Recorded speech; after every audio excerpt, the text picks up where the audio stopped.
Olá, gente, graça e paz. Estamos aqui para mais um IMCast. Estou aqui nesse dia com um amigo, um brother e um grande pastor também, mestre, que é o Rafael Coutinho, mas hoje mais conhecido como Rafael Jesus, que é pastor da Igreja da Lagoinha, lá em BH. Prazer, Rafael, estar aqui. Queria que você falasse um pouco Poxa, da sua muito bom estar vida. aqui, muito bom estar aqui mesmo. E quando fala Coutinho, eu sempre falo aqui, né? Que eu venho ministrar, eu falo. Quando fala Coutinho, eu sei que é da antiga, né? Já sai que é da antiga. Meu nome, na verdade, é Rafael Coutinho, né? Mas acabou ficando Rafael Jesus por conta do ministério. Mas é muito bom estar aqui, Léo. Muito bom estar aqui falando com vocês. É muito bom mesmo. Eu já entro aqui nos ambientes da IM, já lembrando, né, cara? Passa um filme na cabeça, é muito tempo, muito Você, tempo. você, você entrou aqui, você tinha quantos anos? Quando sua 5 mãe anos, veio? pô. 5? Minha mãe se converteu aqui numa pregação do teu pai. Cara. O que aconteceu? Porque eu lembro de você 5, 12, 13 Porque ali. era aquela época que já estava envolvido com alguma coisa, mexendo, ajudando adolescente, pré-adolescente, aquela coisa. 5 anos, bicho. Meu pai, nascido e criado na Assembleia de Deus, ficou desviado mais da metade da vida. Minha mãe era católica roxa, quase foi freira. Cara. Quase foi freira, filha de Maria. Ordem mesmo e tal.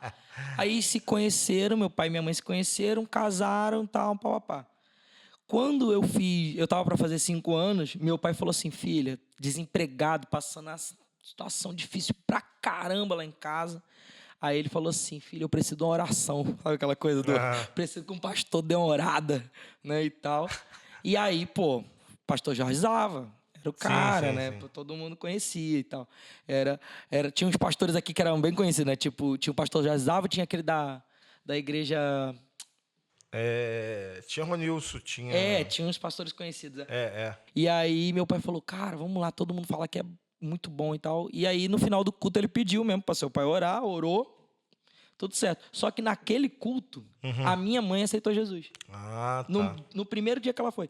Ele só voltou para Jesus quando eu tinha 11. Quer dizer, ainda ficou 6 anos para voltar para Jesus. Minha mãe, no dia que pisou na igreja, ouviu a pregação do pai e falou, é isso. Aí aceitou.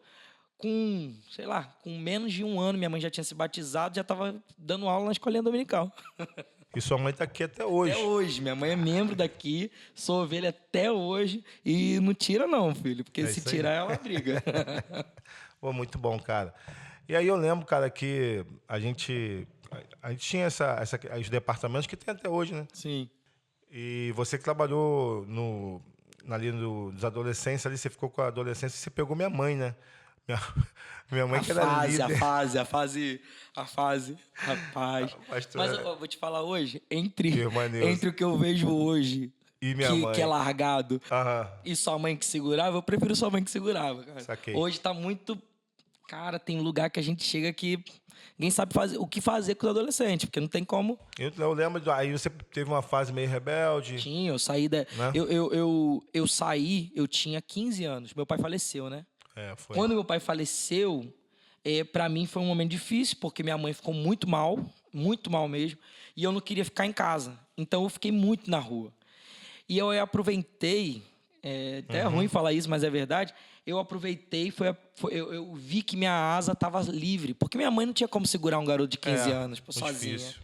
Não tinha como. Eu falei, cara, eu não tenho mais o meu pai que ficava, entendeu? Aí, meu filho, aí eu abracei o mundo, fui pro meio do rock. Isso mesmo. Tal. Eu, de vez em quando eu vinha. Virou meio roqueiro, meio emo? Emo não. Emo nunca.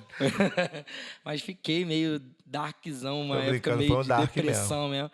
Aí você voltou quando para os caminhos? Vou te falar, tua mãe ajudou muito nesse processo. Por quê?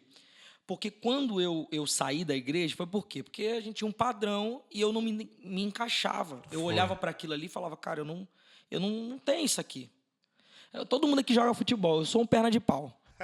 Todo mundo tinha língua, eu falava, não dá para mim, isso aqui não dá. E foi uma arma que Satanás usou mesmo para mim tirar. Afastar, quando na verdade não tem nada a ver com isso, né? Não tem a ver com...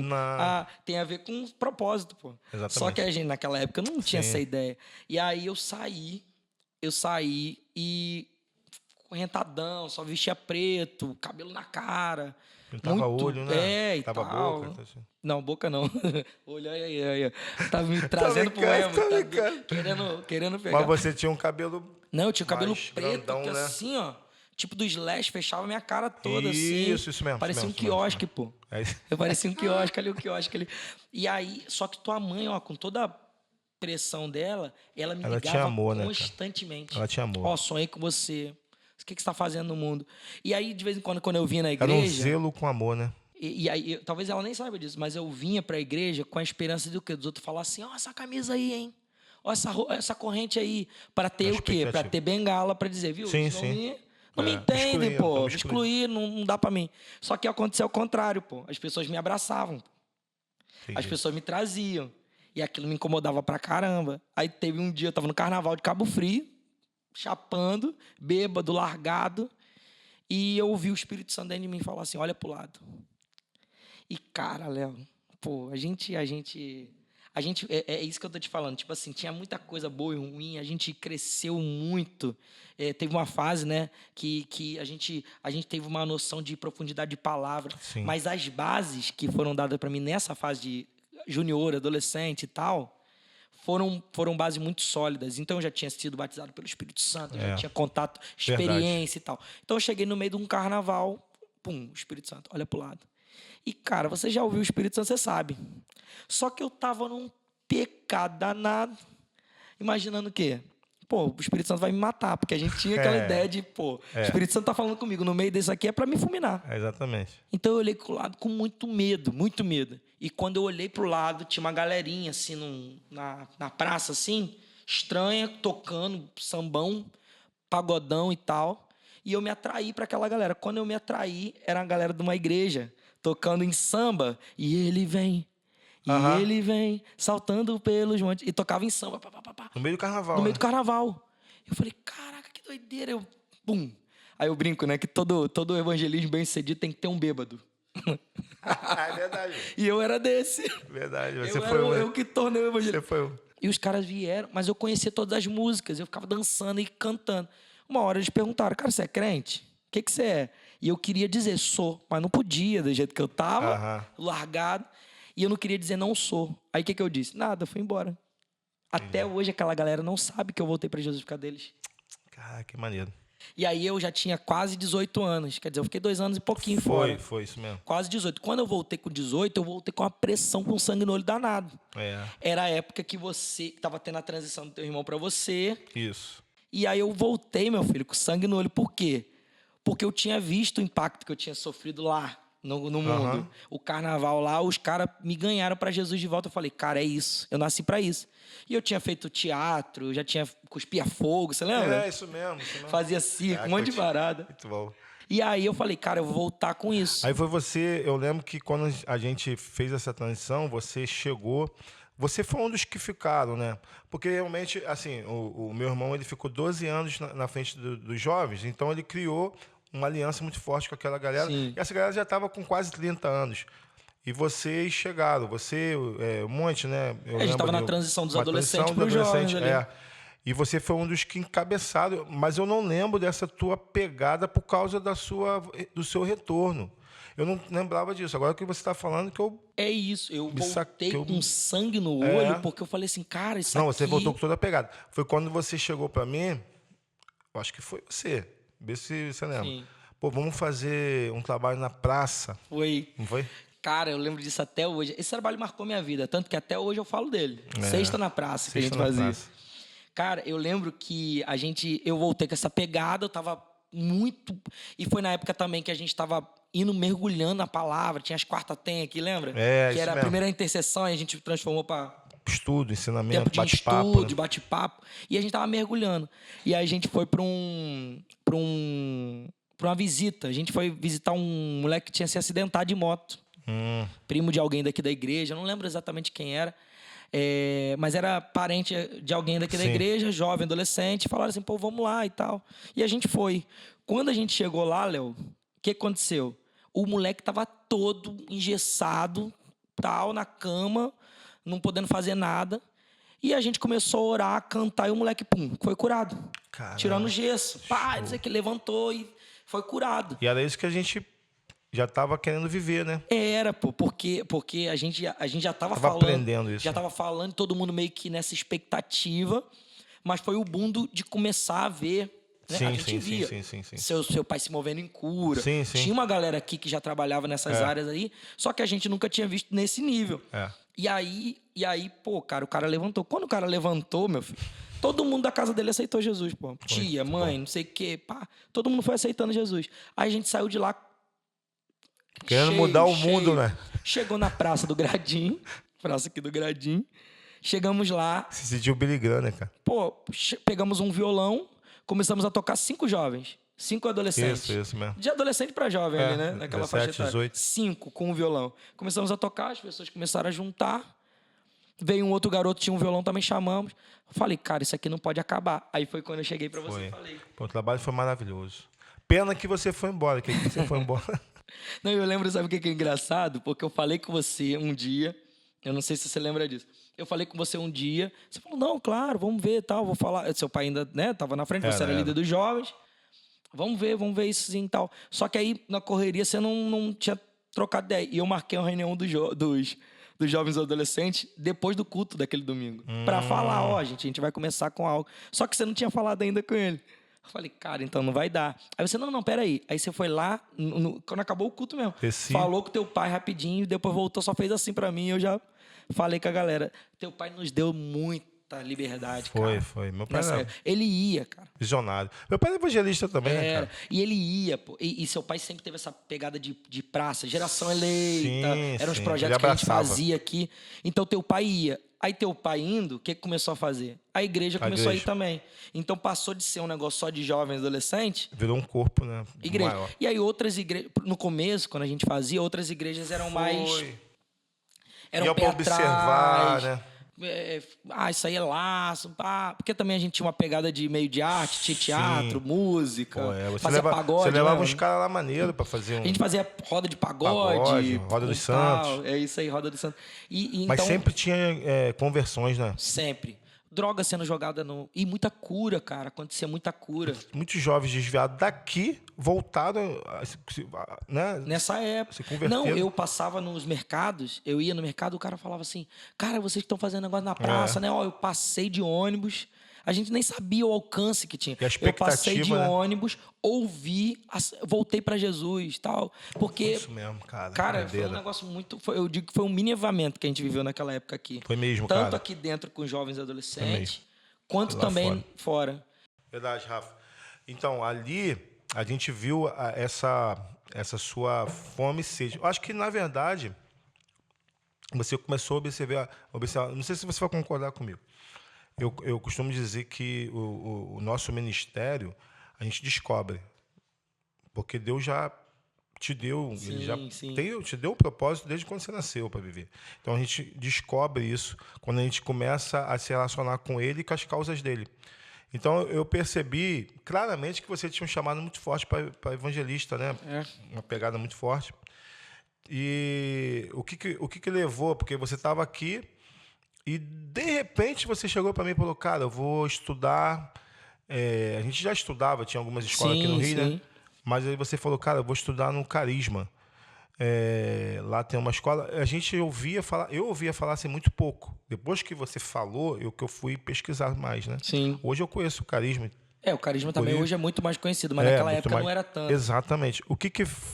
Qual foi o start que você teve? Foi quando você foi lá? Alguém falou? Porque eu não lembro. Cara, a gente começou a viver esse ambiente aqui. A praça, as coisas e tal. E isso começou a me dar propósito. Uhum.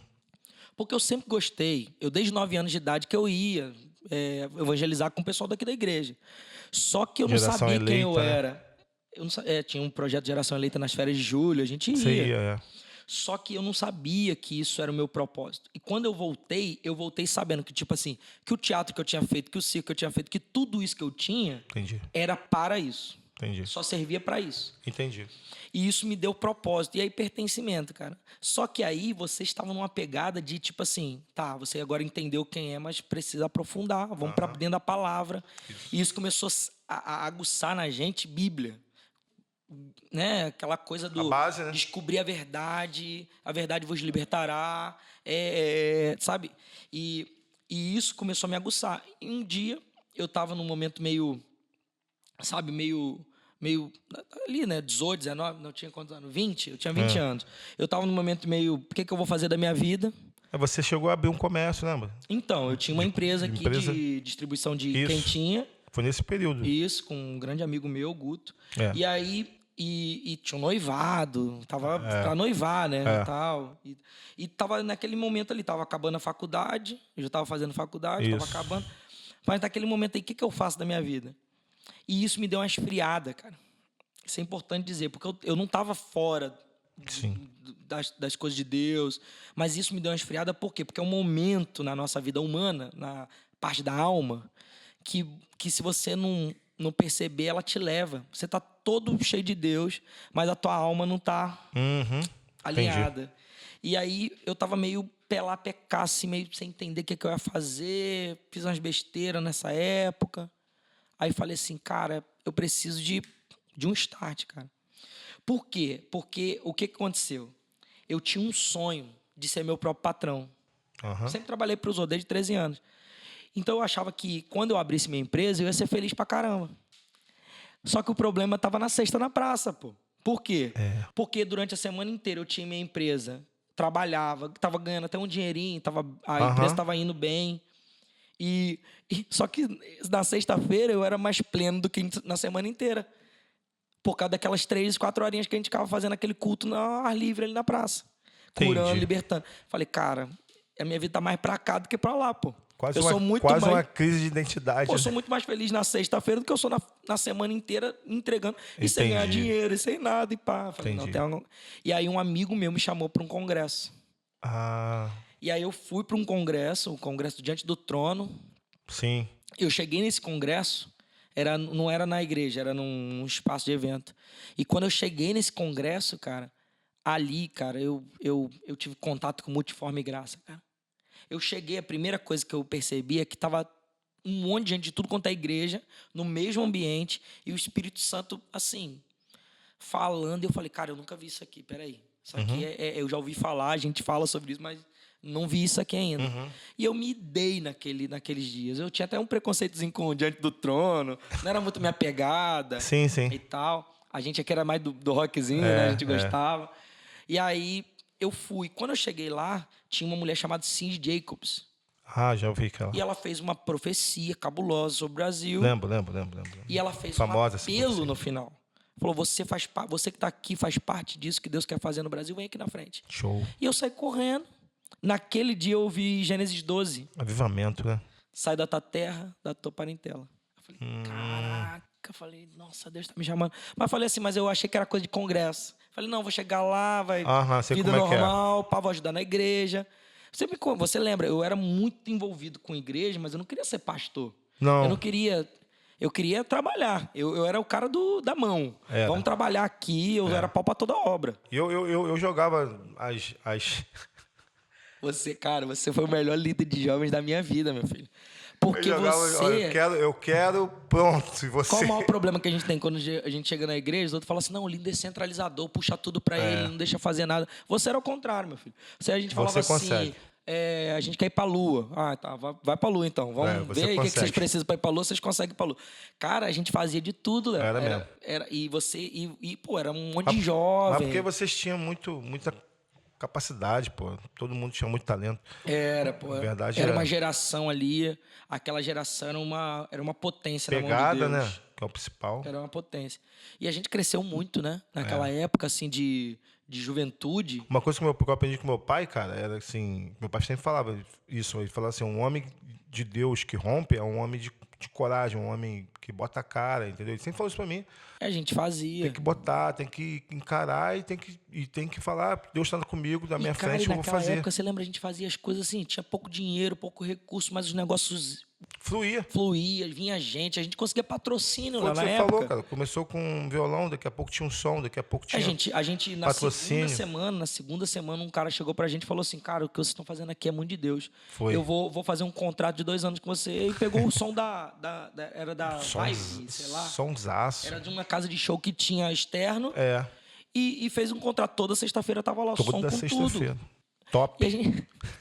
Muita doideira, né? A gente Deus, vai, coloca o pé e Deus faz a nossa parte e Deus faz a dele. E aí, o que aconteceu? eu voltei daquele congresso, pá, fiquei naqueles meses ali meio... Foi. Pá, e Deus começou a me pedir. Aí eu fui, entreguei o noivado, o namoro que eu tinha. Foi. Aí entreguei Aí você decidiu ir. Não é Na isso? verdade, Não. Deus foi confirmando nesse processo ali desse ano. Foi confirmando. Foi aí que eu cheguei e falei Mas com você. você foi de mochila, não foi isso? Eu fui com a mala, cheguei lá segunda-feira sem saber onde ia dormir, pô. Nossa, mano. Eu lembro. Aí conta como é que foi. Não, mas eu tentei de tudo quanto é jeito provar que eu tava doido. A verdade foi a seguinte, eu cheguei aqui e teu pai era um cara extremamente sério. Sério isso. Ele era um cara de Deus e muito sério. Sim. Então ele não botava o nome dele em qualquer coisa. Não. Então eu cheguei, a primeira coisa que eu tinha que fazer era uma carta pastoral. Falei, ele nunca vai assinar para mim poder estar lá em outro estado. Sem casa, e se der qualquer coisa ruim, a culpa é dele. É. Eu Sem vou ligar casa logo pra pra ele. morar. Falar, pô, você não é pastor dele? É. Um moleque de 20 anos. Aí a primeira coisa que teu pai fez foi sentar comigo e falar, cara, a gente precisa de jovens assim mesmo, que entendam o que querem. E assinou a carta. Falei, eita, que doideira. Minha mãe. Falei, pô, minha mãe era viúva. Já era uma senhora na época. Ela já tinha 60 e poucos anos na época. Único filho. O único filho. Eu falei, não vai deixar nunca. Vai falar, pô, você tá me abandonando. Minha mãe sentou, eu falei, mãe, eu preciso conversar com você. Ela já sentou falando assim, Deus me falou que você vai estudar em outro lugar. Caramba, Deus cara. falou comigo. Que Tal. top. Aí, cheguei pra você, pro teu irmão, né, que era o Rafael te auxiliava ali também. Na época, o Rafael, acho que tava pastoreando Já, acho que já tava. em outra, Piratininga. em Piratininga. Mas aí ele, pô, cheguei pra vocês e conversei. E aí, eu lembro que você deu um baque, porque eu era o cara que Foi. você tava sendo ordenado pastor É. para assumir mais responsabilidade aqui na igreja. Teu pai já estava naquele processo de transição com você ia assumir aqui. E eu era o cara ali um dos caras ali que você Sim. via como o cara que ia te suceder ali. Claro, com certeza. Então eu lembro que você deu um baque. Eu Foi. lembro que você deu aquele, pô, cara, Tem certeza? agora que eu preciso, você vai. E o negócio acontecendo, bombando tudo. Foi. Mas eu tinha convicção, cara. Eu tinha convicção. Aí você, claro, ó, me liberou, você foi lá. Pô, você vivia lá na minha casa, pô, congresso, conferência, foi na minha bom ordenação. Demais. Foi bom demais. E aí você começou no Carisma. Eu comecei a fazer o seminário Carisma. Como é que você se manteve lá, cara? Fé, Fala aí. fé. Eu sei que é doideira, né? Deixa falar alguma fé. coisa aí para as pessoas entenderem como é que é essa atitude de fé Cara, que você teve. eu tinha uma convicção. Claro que você teve uma direção do Espírito Isso. e automaticamente Eu tive você... uma convicção. E essa convicção me levou. Sim. Então eu cheguei lá, juntei todo o recurso que eu tinha, que não era muito, mas tinha.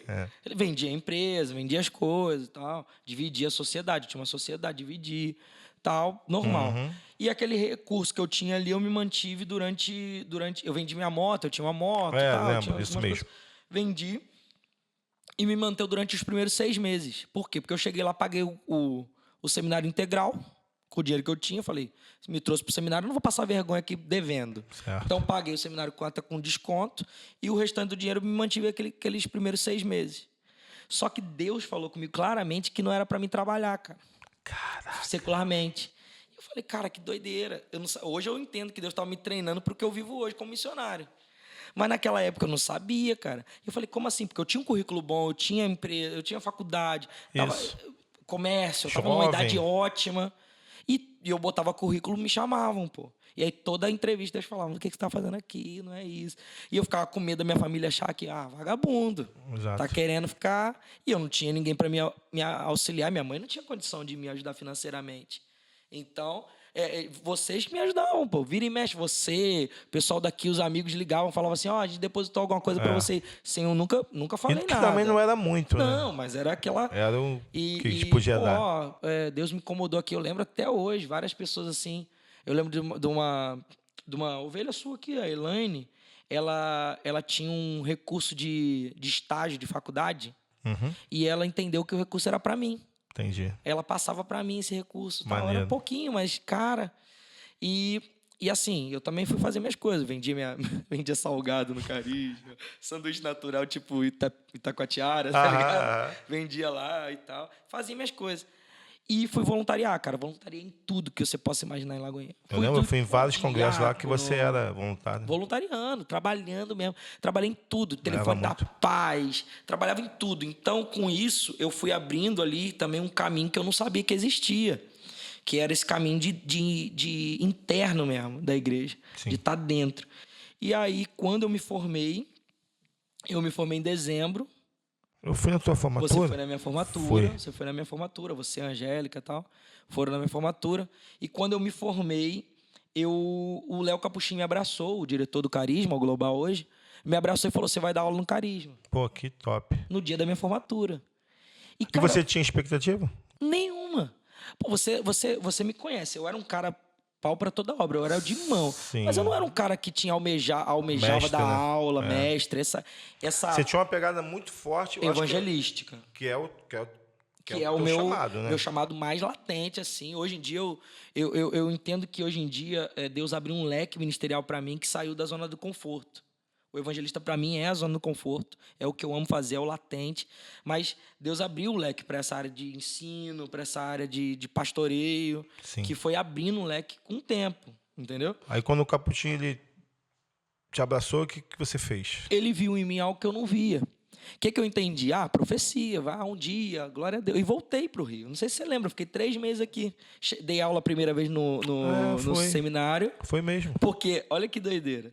Ele me chamou, ele falou, você vai dar aula no Carisma. Eu falei, esse cara tá doido, esse cara é maluco. Mas tá bom, amém e tal. E voltei para o Rio. Quando eu pisei aqui, você falou, pô, Rafael, a gente precisa de alguém para dar aula de autoridade, você tem a pegada. Eu falei, cara, o que esses caras estão vendo que eu não vejo, cara? Aquela aula foi... Foi incrível, pô, incrível. Foi minha primeira oportunidade de aula. Foi top. E foi ali que eu falei, cara, isso aqui, Deus tem isso aqui na minha vida também. Tem tá. Essa a confirmação, você, né? Eu nem sabia, cara. Você nem sabia, agora. Eu cheguei, eu era tipo, isso era dezembro, o cara sei hoje lá. É, professor de carisma no mundo todo. Você falou assim, cara, a gente tem uma aula de autoridade, e era fevereiro, a primeira aula assim, do semestre. Falou, dá. Não, foi Deus que falou comigo. Aí estava entre eu acho que tinha o Herênio, que já dava aula aqui, e tinha Rafael, né? E aí eu falei, cara, o Espírito falou assim, Rafael Coutinho Jesus. Aí eu falei, então tá bom. Aí foi quando eu falei contigo, porque eu lembro uma vez que você trouxe uma mensagem falando um pouco da autoridade, e aquilo ficou dentro... eu vinha, né? Eu vinha a alguns congressos durante o tempo de estudo, eu vinha... top, assim, aí a gente trocando uma ideia, falando sobre autoridade. Aí foi onde Deus falou comigo, é ele que vai dar. Eu lembro. E aí foi isso, eu falei, cara, esses caras estão vendo alguma coisa que eu não vejo. Então, e eu que já tinha aprendido a não negar o que Deus estava falando, já tinha aprendido a viver debaixo daquilo que era a direção, eu falei, tá, Deus, eu vou.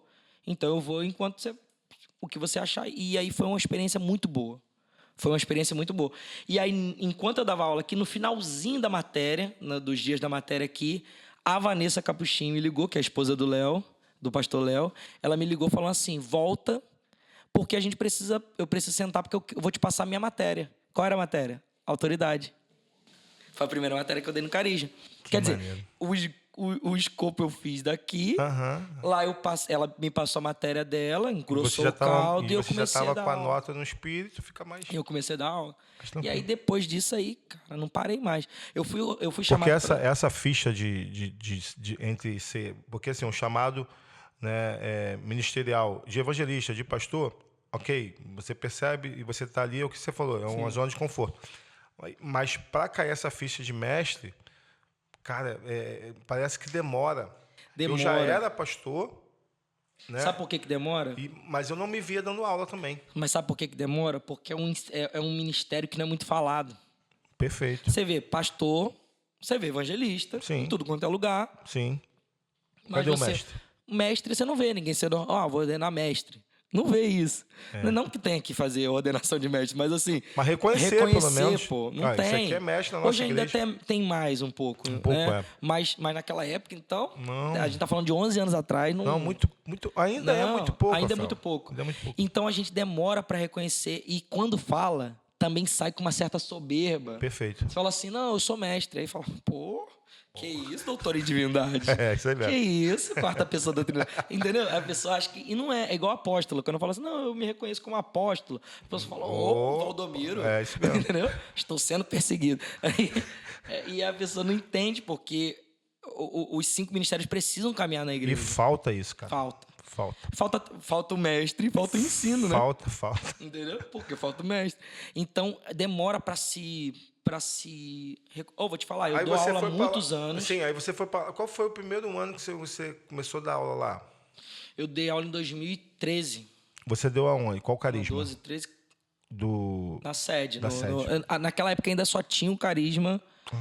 só tinha o carisma em Belo Horizonte. Entendi. Só tinha o carisma em Belo Horizonte ministerial. Hoje, Entendi. O carisma espalhou, mas naquela época só tinha lá. E aí que era um outro desafio, porque os caras que davam aula, Léo, lá, era tudo os caras top, assim. 20 anos de 20 anos, todo mundo reconhecia. Eram os caras que a gente já tinha ouvido falar. E aí eu tava dando aula com os caras. E era uma loucura, cara. Caramba. Porque os caras me respeitavam muito, me ajudavam muito, me ensinavam muito. Foi uma escola ali para mim esses primeiros anos de dar aula. E também, ao mesmo tempo, os caras, eles acreditavam em mim de um jeito que eu não acreditava, cara. Aí, nesse meio tempo, 2013, você ainda estava solteiro, né? Sim.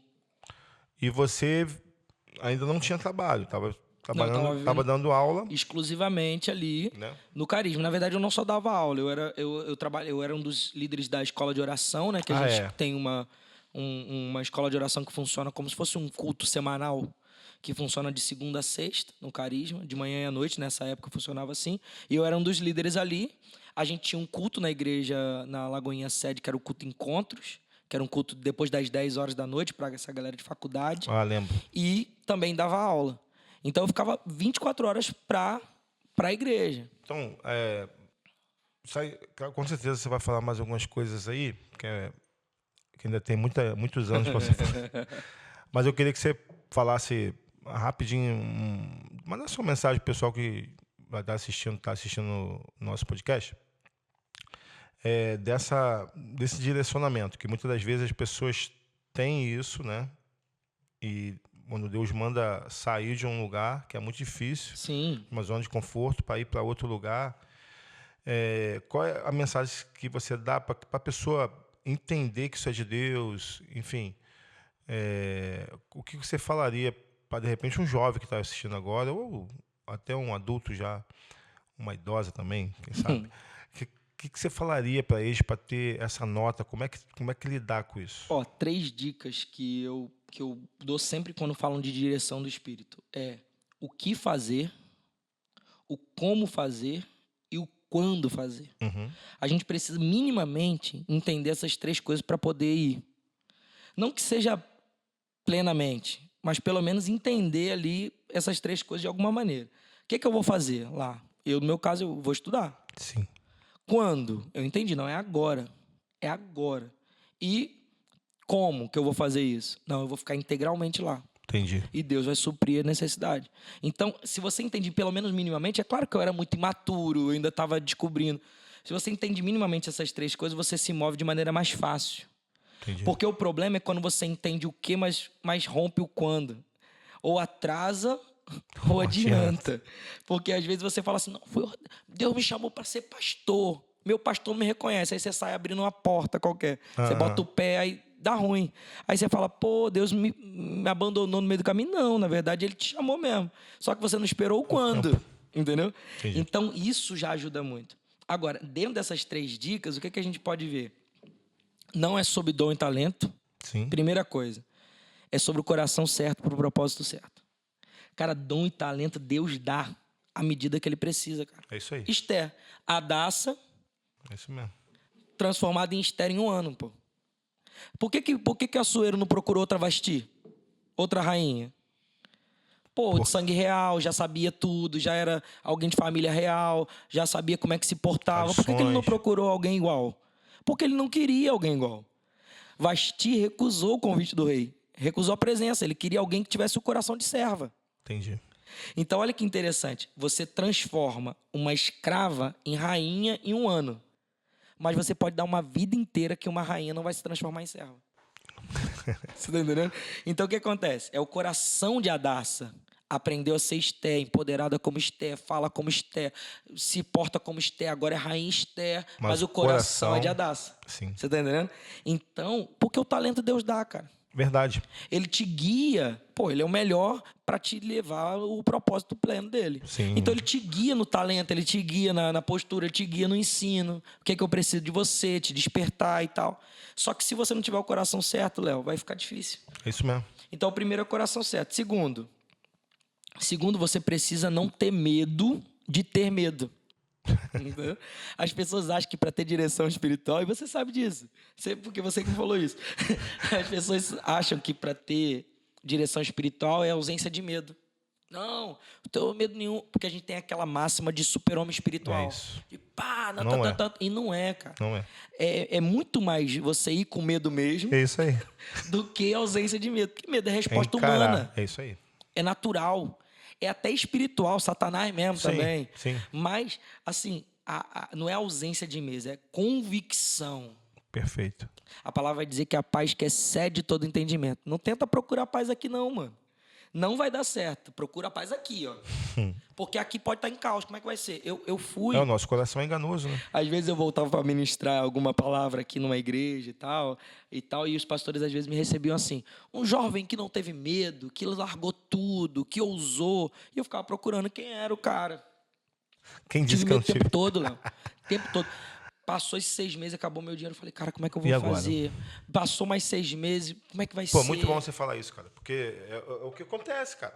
E É o tem que vai muito- ó, acontecer. eu tô agora vivendo o maior desafio do meu ministério.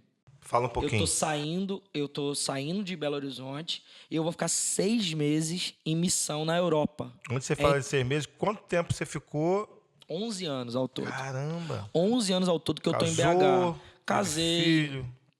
tive o filho agora, Foi tô com ordenado 6 a pastor, meses. né? Fui ordenado pastor, que foi o maior medo que eu tive na minha vida, foi a ordenação pastoral. Neguei 3 vezes. Imagino. Léo, neguei a primeira vez. Pastor Márcio, né? Não, na primeira vez foi o pastor Ryan, que era o meu pastor da época. Sim, eu lembro. Que ia levar meu nome para o pastor Márcio. Eu falei, não, Conheci sou ele. evangelista. Quero saber disso, não. Segunda vez foi o Léo, ia ter uma Aham. ordenação no Carisma. Eu falei, não, de maneira nenhuma, não quero saber disso. Porque eu tinha um medo do padrão. Eu era solteiro, eu sempre fui um cara mais loucão, meio doido, meio Despojadão. estranho. E eu falava, cara, eu não sou padrão. Eu não sou padrão para ser pastor, para estar lá no púlpito, para estar embonecadinho. Não sou esse cara. E até hoje não sou, mas hoje em dia a gente entende que não precisa. Não, 11 anos atrás a gente não entendia isso. E aí, terceira vez foi o próprio pastor Márcio e o Richard, que era meu regional na época, sentaram comigo e falaram, cara, por que você não aceita isso? E na época eu estava cuidando de uma plantação no centro da cidade e tinha, tipo assim, 1.000 e poucas pessoas na plantação. Tinha quase 2.000 pessoas. 1.500. E dessas 1.500 eu estava cuidando de 600 pessoas. Quer dizer, uma igreja, pô. 600 pessoas. Muito. E aí eles fizeram a conta, eles falaram assim, na minha frente, eles falaram, pô, cara, você está cuidando de 600 pessoas. Se tem 1.500 e tirar 600, você está cuidando de mais gente do que o seu pastor. Por que você não está aceitando isso? E aí eu vi que caramba, caiu a ficha, sabe? Eu falei, caraca. Aí eu aceitei ser ordenado. Inclusive, você foi na minha ordenação Sim, também. fui. E depois você fez um culto aqui. Não sei se você lembra de um culto de domingo, confirmando, né? Confirmando, Essa ordenação Claro, porque e tal. podia perder a oportunidade. Não, mas claro. Mas aí, nesse período de 11 anos, cara, todo o passo que eu fui dando não foi ausente de medo. Foi convicção, certeza de que Deus tinha me chamado para aquilo. E aí, cara, tem uma palavra que é incrível quando Mas você a pensa assim... oposição sempre estava lá, né? Que era o que Sim, pode acontecer. Né? O que vai dar? Pô, você é doido e É tal. isso mesmo. As pessoas falam assim, Aí Léo, você tem que ficar com a convicção. toda a direção de Deus na sua vida. Pode ser para qualquer área. Pode ser para ser missionário na Índia ou pode ser para abrir uma empresa. Pode ser para qualquer área. As pessoas vão falar assim, se eu fosse solteiro, eu ia. Aí depois vão falar, nossa, se eu só tivesse casado, eu também fazia. Não, se eu só tivesse um filho, eu ia. Eu conheço pastores, tipo, como o pastor Léo hoje, que está em Atlanta, que foi com 3 filhos à esposa, meu filho. Foi para 40 dias, Deus disse que não ia voltar. Perdão te cortar? A gente vê isso na vida de Moisés, pô. Ia falar dele agora. Então fala. Você vê Moisés. Ele negou 5 vezes. Desculpa. Não só isso. Desculpa deu pra caramba, né? Mas pensa aqui comigo. O que faz Moisés subir no monte? Porque pensa aqui, a palavra descreve um monte lá. Sim. Todos os montes, né? Mas esse monte específico ali, é. quando Moisés sobe para pegar a lei, né? Ali, Gênesis 32, 33, ele vai pegar ali, além, ó, pra tábua, né? A tábua da lei. Tá. Ele sobe ali, Deus chama ele. A palavra descreve um monte assim, ó. Fogo, fumaça, né? Relâmpagos e trovões. Isso aí. Um monte pegando fogo, relâmpagos e trovões é o quê? Um vulcão em erupção. Com certeza. Moisés está subindo naquilo que aparentemente é um vulcão em erupção, pelo menos para quem está vendo. Aí o povo fala, não vou não. Uhum. Não, vou até interceder por você, Moisés, mas eu fico aqui, você sobe. Se quer subir, sobe, mas eu não vou. E aí Moisés sobe. Cara, que convicção é essa que faz Moisés subir ao monte? É a convicção de quem já tinha encontrado Deus na sarça. É isso mesmo. É a convicção de quem já tinha visto Deus dentro da tenda. É isso aí. É a convicção. O que faz Moisés subir o monte não é medo do monte. Não é coragem, porque eu vou, peito aberto. É porque ele sabe quem está no monte, cara. Então, o medo vai vir e vai falar, pô, tá pegando fogo. É vulcão. Mas aí você lembra, pô, mas Deus está lá. Então é o melhor lugar para mim. Você pega teu filho, pegava lá o Caio pequenininho, que agora já faz 20, né? Então pegava o Caio pequenininho, bota em cima de algum lugar e fala, pula. O que o Caio faz? Se joga. Por quê? Porque ele não tem medo? Não, tem medo. Mas porque ele confia em você mais do que ele confia no medo dele. Exatamente. O que a gente precisa entender é o seguinte: o medo não é um lugar de confiança. É um sentimento, vai bater. Lugar de confiança é a convicção do que Deus te disse. É isso. Deus está lá, então eu vou subir no monte, pô. Por que as pessoas não conseguem dizimar? Porque elas têm medo de faltar. Perfeito? Exatamente. O dia que elas tiverem uma confirmação de que Deus é real ao ponto de não deixar faltar, elas não só dizimam, como elas ofertam por causa da fé, da gratidão, generosidade da generosidade. flui. É isso. É a falta Em todas de as áreas, entendimento. né, É a Rafa? falta de entendimento. Em todas as áreas. Mas aí o que acontece? O primeiro então, não ter medo, mas o terceiro, na verdade, dica que eu posso dar é que não fique buscando muito uma convicção de chamado transcendental, sobrenatural. Pô, muito bom. Às vezes a gente tem uma ideia de que um anjo vai descer e vai falar no nosso ouvido. Vai. Entendeu? Vai trazer um bilhetinho falando, eu te envio. É isso mesmo. E ainda que aconteça, a gente sabe que tem caso comigo, também aconteceu várias vezes, Deus me Há posicionar. possibilidades, Mas não é essa convicção que te mantém, cara. Não é. O que vai te manter é a convicção bíblica. Perfeito. É você se achar, cara, olha isso. João Batista. Pergunto, quem é você? Ele sabia quem era. Se é Elias? Se é o Messias? Quem que é você? Ele fala, eu sou a voz do que clama no deserto. Ele cita o texto de Isaías. Isso. O que ele está dizendo? Eu me encontrei na palavra. Uhum. Cara, quem é você na Bíblia? Quando você lê a Bíblia, qual o texto que fala sobre você? Porque a Bíblia já foi escrita até Apocalipse, você está lá dentro. Exato. Tem um texto ali que fala sobre o Léo. Tem um texto que fala sobre o Rafael. Tem. Você está entendendo? E, cara, quando eu descobri isso, eu falei, cara, eu tenho a convicção. Eu falei. Entendeu? Você se descobre. É Você isso. descobre quem você é. Você descobre o seu chamado, você descobre o seu propósito. E aí Deus vai chamando, e níveis. Porque por isso que eu digo que não pode ser um chamado específico, só uma voz, um anjo falando no ouvido. Por quê? Porque isso vai passar, porque a experiência é boa, mas ela vai passando e a gente vai racionalizando. É a questão da identidade, né? Você sabe quem você é. Você se vê, você fala, eu sou, meu nome de batismo é Leonardo Melezava. Quem eu sou no corpo de Cristo. E à medida que você vai crescendo, Deus vai te pedindo níveis maiores. E aí é um problema, porque dependência não se aprende, né, Léo? Perfeito. Quem que aprende dependente? Você fala, nossa, agora eu sou dependente. Aí Deus fala, então vamos subir o nível. Por quê? Porque dependência com Deus, se ele der tudo, você não aguenta. Verdade. Então ele vai dando aos pouquinhos. Aí você vai, quando acostuma, você fala, pô, agora tá dependente. Pô, agora aprendi. Aí ele fala assim, sobe mais o nível. E vai subir em qualquer área que você foi chamado na sua vida. No caso, a gente está falando aqui de convicção ministerial, mas seja ministério em qualquer área, seja dentro e fora da igreja. Sim, sim. Você tem que ter uma convicção de vocação. Que o mundo hoje paga coach caro para pertencimento, Léo. O que é pertencimento? É a sensação de estar no lugar certo, fazendo a coisa certa. O que é isso? É exatamente o que Deus tem para você, pô. O que ele já te deu. É isso.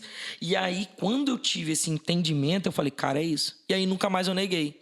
Então, tipo assim, por mais que foi um desafio para mim começar a dar aula, quando eu vi a porta aberta, eu tinha a convicção que era Deus, Eu falei, eu tô indo pra dentro. É, show. Porque, cara, uma coisa que eu tenho falado, eu falei com uma É prima encarar minha. o medo com a convicção. Né? É isso. Encarar o É medo. pegar o medo, Isso colocar mesmo. no lugar do medo. É isso mesmo. O medo em certo lugar é até bom, tem a prudência. Você não vai sair de cabeça dando cabeçada, não. Tem a prudência. Vou pensar aqui, pá, vou fazer minha parte, vou fazer meu plano, o que der para fazer de maneira humana. Agora, aquilo que não dá para planejar de maneira humana, deixa que Deus planeja. Isso aí. Então, eu falei para minha prima essa semana, eu falei assim, cara, eu tenho uma prima chamada Patrícia, pastora, eu falei, cara, pastora, deixa eu te dizer uma coisa. Quando a obra é sua, você garante. Eu estou fazendo obra na casa da minha mãe. Quem paga sou eu. Sim. Pedreiro sou eu. O material quem compra sou eu. Tudo sou eu, pô. Agora, quando a obra é de Deus, é Ele que garante. O problema é que a gente pega, em vez de dar a obra dele, a gente quer segurar. E a gente fica pensando, pô, mas eu não tenho condição disso. Não vai ter condições nunca. Cara, eu lembro até hoje, Léo, a primeira vez que eu pisei na Europa foi para lançar meu livro, cara. Um moleque de São Gonçalo, Rio de Janeiro, criado em escola pública a vida inteira. Pisei na Europa e saí do avião. Tava lá a plaquinha assim, pastor e escritor Rafael Jesus. Eu falei, cara, que doideira. Passa um filme na cabeça. Você fala, não é possível. Você tem um livro, você sabe como é que é. Você sabe como é que é o desafio. O alto desafio de você falar assim, pô, tô botando isso no livro aqui, quem que vai ler isso? Não é verdade. Quem que vai dar crédito para isso? Porque a gente não dá crédito para aquilo que a gente carrega. Não. Só que... Cara, eu acho que isso é muito desafiador, cara. Por isso que tem que ter a convicção do Espírito, Léo.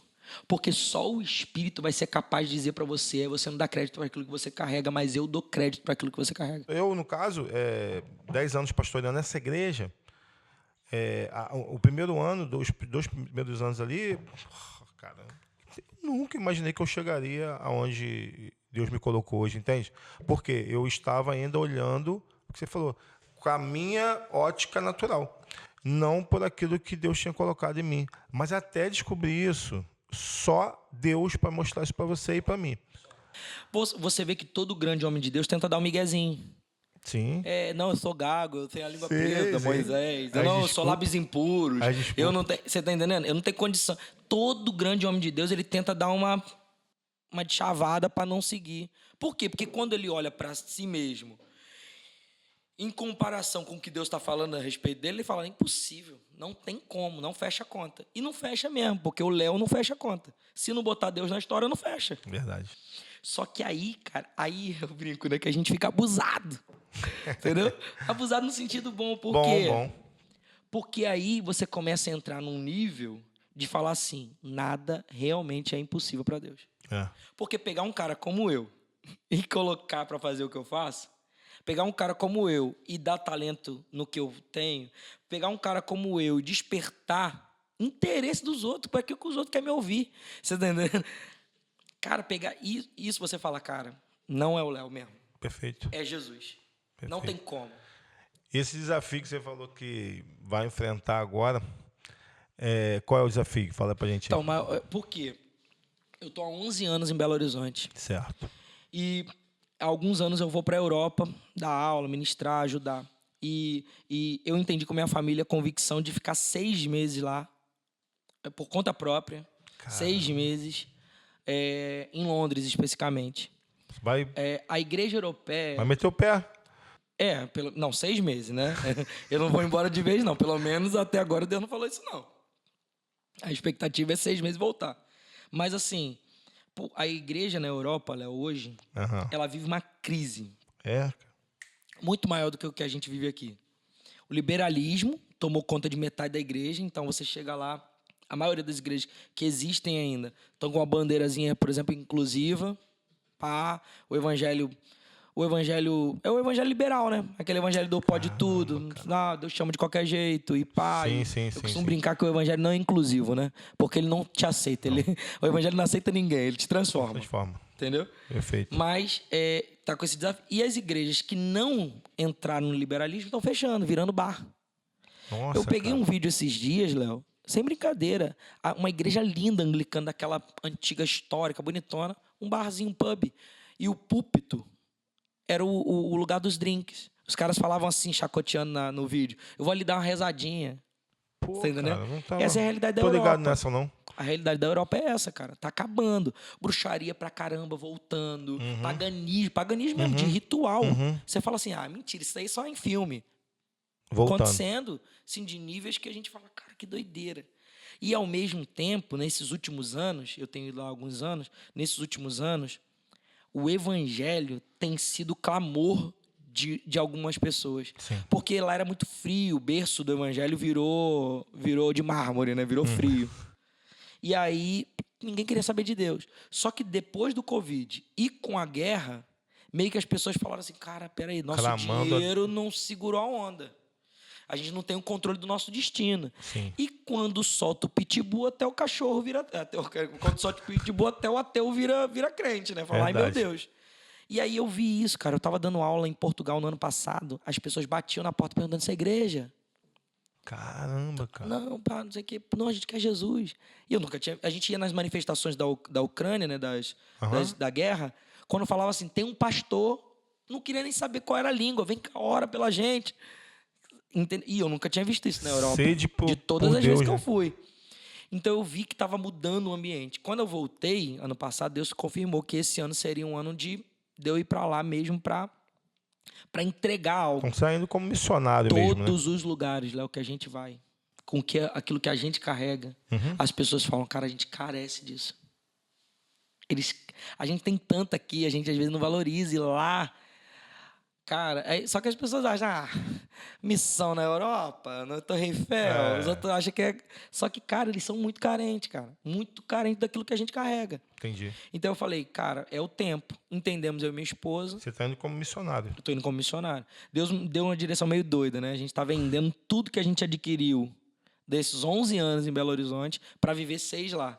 Entendi. Entendeu? Aí tem algumas igrejas que a gente vai ajudar, plantação, alguns ministérios, a gente também vai... dar aula em alguns seminários, a gente vai fazer um trabalho ali com alguns, principalmente missionários que estão lá no campo. Tem uma realidade no campo que as pessoas não entendem da missão, que é os missionários, eles ficam muitas vezes abandonados. Eu vi isso agora, pô. Você?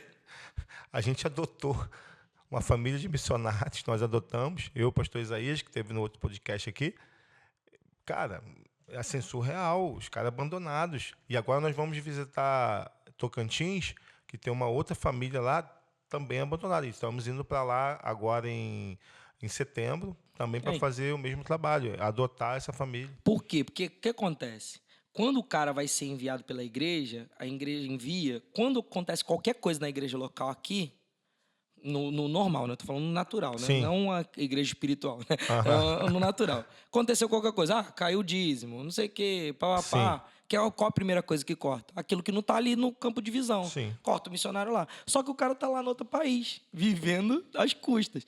E aí a gente chega lá, o cara continua, Léo, ministrando, o cara continua. Só que quando você vai conversar com o cara está ferido. Sim. Sabe quando Paulo fala assim, depois de pregar a outros, que eu não venha perder a minha alma? Esses caras estão perdendo a alma pregando a outros. Por quê? Porque o cara já está longe de Jesus faz tempo, mas ele continua no propósito. Entendi. Ele continua pregando de Jesus, ele continua ganhando pessoas, mas ele mesmo já está afastado disso, não crê mais em igreja. Está doente. Não crê mais em nada. E o problema de quem é ferido é que a sua ferida se torna a sua pregação. É verdade. Ele sangra, né? E aí você pega esses caras e você tem um trabalho para fazer com missionários lá, de trazer de volta, de acompanhar, de pastorear. Curar a ferida. Aí você pergunta assim também. Dá o remédio. Aí o outro lado da história, né? Você pergunta assim, mas seu pastor não te liga. E você liga para ele? Você manda, não, pastor, a gente tem feito isso aqui, a gente tem feito isso aqui. Não, também... Também tem outro lado, né? Tem, porque o cara também se sente livre. E cara, na missão, você tem que entender, meu filho, que você é ovelha mais do que nunca. Se você não tiver um cara que você possa ligar, que te ligue para perguntar, para puxar a tua orelha, para te impulsionar, para dizer tá bem... Senão você acha que é super-homem, e não é. Verdade. Entendeu? É o que eu vejo o nome do pastor Otoniel. Ele sempre está entrando em contato, dando posicionamento, feedback. É isso mesmo. E pedindo oração, e pedindo... Porque tem que estar, cara. Você tem que estar inserido no corpo. Todo evangelista, todo missionário, eu falo desses dois porque geralmente é os que não vai mais para fora, né? Todo evangelista, todo missionário precisa de um pastor. precisa estar inserido, senão ele morre. É a muda, você tira a muda da planta, vou botar num copinho para levar para plantar no sítio. Não vai dar certo. Você leva e planta. Se você não plantar, ela morre. É isso aí. Então, você tem que replantar. Então, a gente está indo lá para esse auxílio. Eu entendi, nesses 11 anos, que o meu ministério era reforço. Engraçado, né? Porque era o que eu fazia com você. Caramba. Era. Era o que eu sempre fiz. Só entendi isso. Era reforço, cara. Era dar suporte. Eu não tenho... Deus pode me chamar um dia, me botar como pastor de uma igreja, eu não duvido de nada mais. Não duvido de nada. Mas o que eu sinto no meu coração é que eu sou muito mais um pastor auxiliar. Um cara que legal vai... ouvir isso, cara. Que vai te ajudar a Porque o posicionar auxiliar, cara, o nome já diz, né, cara? Ele é fundamental no reino. Eu me vejo muito mais assim. Eu chego nos lugares e falo assim, eu consigo observar, às vezes, muito rapidamente uma necessidade.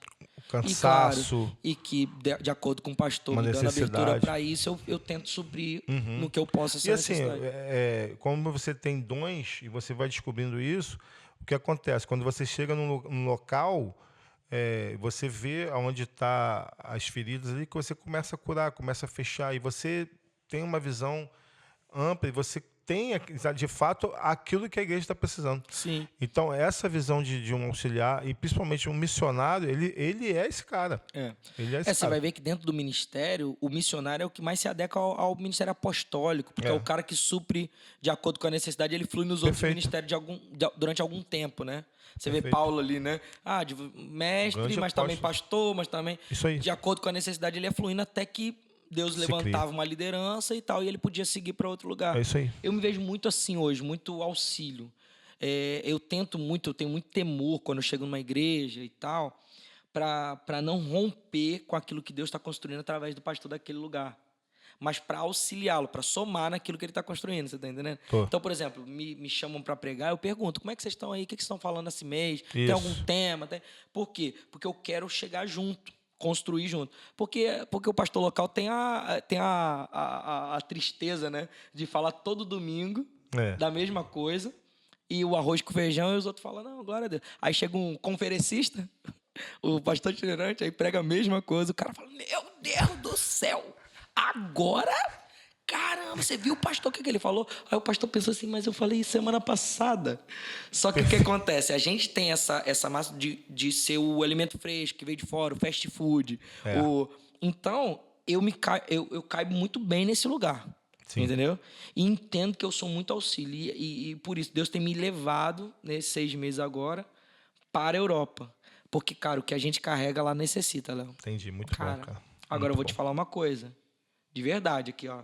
Gravado. Eu tô indo para abrir portas, cara. Amém. Você conhece minha vida. Amém. Desde de moleque. Eu abri portas em Belo Horizonte. Todas as conferências, todas as coisas, tudo, não sei o quê. Minha casa sempre esteve aberta para todo mundo, não só para você que é meu amigo. Sim, eu sei. Para todo mundo. Eu tô indo para abrir portas. Amém. Cara. Obrigado. Eu tô indo para abrir portas. Eu quero incendiar aquilo lá. Deus falou comigo algo só pra gente terminar. Eu falei, Deus, 6 meses dá para fazer nada, que eu vou plantar em 6 meses, cara, muito pouco tempo. O que vai ser isso? Aí Deus me respondeu algo bem clichê, mas ele me respondeu algo muito interessante. Ele falou assim, quando uma floresta pega fogo, precisa só de uma fagulha. Eu tô indo com fogo, Léo. Eu tô indo com sangue no olho, do mesmo jeito que eu fui para aquele cesta na praça, do mesmo jeito que eu fui para aquelas festas que a gente fazia na rua. A chama ainda tá aí, né? É o fogo. Eu posso dizer como Caleb, né? Eu ainda tenho o mesmo gás. Pode me dar aqui, porque... Você ainda tá novo pra caramba, cara. Tem muita coisa pra fazer. Mas não tão novo quanto já estive, né? Pô, Rafa, obrigado aí pela tua participação. Foi bom demais conversar. Eu queria que você deixasse suas redes sociais, né, o seu livro. Sim. E as pessoas que ouvirem o podcast, que se quiserem abençoar o seu ministério, né, de missionários, você vai com a sua família, né? Você vai com a sua esposa, Fernanda, né? E Judá. E aí você deixa aí suas redes sociais e o pessoal... Bom, as minhas redes sociais, na verdade, a minha rede social é @rafael.jesus ou @ministério_UK, que são o meu ministério missionário, o de urso, K de coinonia. Ministério K, que são meu ministério, né, missionário, e a minha rede social. Pode chamar no inbox particular. lá, você Pode me chamar bota também. o Pix depois, né? O que Deus tocar no teu coração. Aquele, né? E o livro, Mas, assim, cara? E o livro Kingdom, dele, por ele, para ele, na verdade, está saindo Recomendo, também. hein? Top demais. Sobre realidade, né? Sobre identidade. Ah, é. Muito disso aqui que a gente conversou, de entender quem é, se vestir Entendi. do propósito. E também está saindo agora, no próximo semestre, está saindo um livro sobre cura, que é Sozo, Em Seus Passos Eu Fui Sarado. Que é um sobre cura, que é a pegada do meu ministério também. Essa Muito coisa. bom. O evangelista anda muito junto desses dons mais. Tem. Né? E você também flui nisso, né? Você sabe, né? Que também é sobre cura. Vai sair alguns outros materiais aí. Eu nem trouxe hoje, porque esqueci. Mas é só procurar lá na rede. Kingdom, dele, por ele, para ele. Tem na Amazon, tem em tudo quanto é lugar. Show. Tá espalhado Show de para bola. tudo quanto é canto. Então, gente, aí, obrigado. E compartilha bastante, tá bom? E ore pelo pastor Rafael Jesus, pelo ministério dele, pela família dele e também pelo nosso ministério. Deixo aqui meu abraço. Muito obrigado por mais um podcast que você está assistindo. Obrigado, Alex, que é o nosso produtor aqui. Obrigado, Rafa. Foi muito bom mesmo estar aqui com vocês. Muito bom estar aqui conversando com você, né, meu amigo? A gente quase não se vê nessa loucura de vida, mas foi muito bom estar aqui. Espero que cada palavra dessa chegue como semente aí no teu coração. Deus, cara, Deus, ele pode fazer coisas extraordinárias. Não coloque limite naquilo que Deus pode fazer através de você. Vou te Amém. falar uma parada aqui agora para fechar. Pelo Espírito. Você sabe que a gente não fala nada quando não é Ele. A gente vai se encontrar na Europa para mudar vidas naquele lugar. Amém. Pode anotar isso aí. Eu creio nisso, cara. Tá bom? Eu creio e preciso também. Tamo junto. Obrigado, gente. Deus abençoe, mano.